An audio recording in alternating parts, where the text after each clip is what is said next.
সরকার, তাদের সরকারের সমর্থন করেন তিপ্রামথা। দুজন মন্ত্রী আছে। প্রদ্যোৎ বাবু ভয়েস মেইলে সোশ্যাল মিডিয়ায় বলছেন তিপ্রামথার বন্ধুরা দুর্নীতির জালে জড়িয়ে গেছে।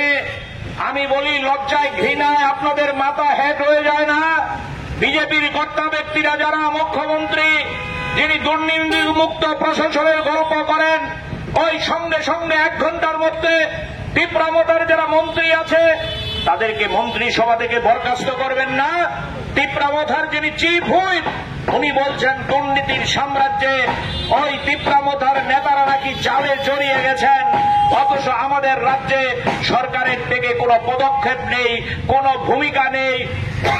যে কোনো মূল্যে ক্ষমতায় থাকতে হবে, চেয়ারে থাকতে হবে, এটাই হচ্ছে আজকে ডাবল ইঞ্জিনের সরকারের 1 নাম্বার ব্রত, 1 নাম্বার কথা। অন্য আর যাই হোক, মানুষের নাগরিক পরিষেবা এই দিকে নজর দেওয়ার দরকার নেই।